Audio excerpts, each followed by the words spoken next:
नमस्कार. आपल्या सगळ्यांचं परत एकदा मनःपूर्वक स्वागत. तर आजचा विषय आहे अवचेतन मन म्हणजेच सबकॉन्शियस माइंड. चला उद्या सकाळी लवकर उठायचं आहे, असं म्हणत मी काल झोपले. दुसऱ्या दिवशी गजर न लावताच पहाटे 4:30ला मला आपोआप जाग आली. मी झोपले होते, पण माझं अवचेतन मन म्हणजेच सबकॉन्शियस माइंड मात्र जागरूक होतं आणि म्हणून मला वेळेआधीच जाग आली. तुम्हाला माहीत आहे का की मानवी मनात दररोज सरासरी 6,000च्या वर विचार येतात.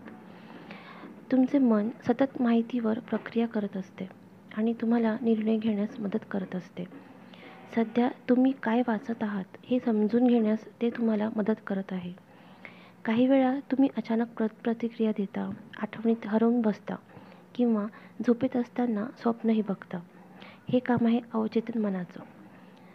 पायी चालत असताना किंवा गाडी चालवताना आपल्या मनात अनेक विचार सुरू असतात, पण आपल्याला हवं त्या ठिकाणी न चुकता आपण बरोबर पोहोचतो.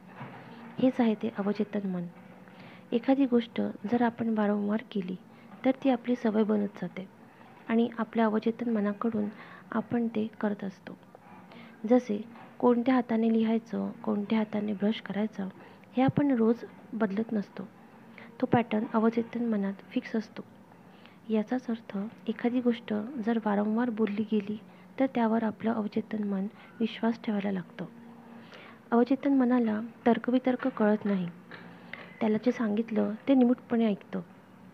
त्याला सांगा मी हुशार आहे, तुम्ही बनाल. त्याला सांगा मी मठ्ठ आहे, तुम्ही अगदी तसेच बनाल. मी बऱ्याच ठिकाणी बघितलं आहे की मुलांना नावाने न बोलवता ए गाढवा, ए मूर्खा असं हाक मारतात. तुला हे जमतच नाही, तुझं पुढे काहीच होऊ शकत नाही, तू मंद आहेस. अशी वाक्य जर वारंवार त्या बालमनावर पडत असतील तर त्या मुलांचं अवचेतन मन त्यावर विश्वास ठेवायला लागेल आणि त्याचा आत्मविश्वास हा सातत्याने कमी होत जाईल. तर माझं म्हणणं एवढंच की बोलताना जर आपण सकारात्मक गोष्टी बोलल्या तर त्याचा प्रभाव किती वेगळा पडेल. जसं मी सुदृढ आहे, मी आनंदी आहे, मी उत्साही आहे, मला जे हवं आहे ते मला मिळत आहे, आजचा दिवस छान आहे.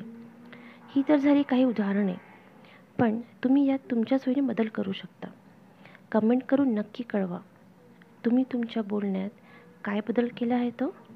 चला तर मग परत एकदा भेटूयात. नमस्कार.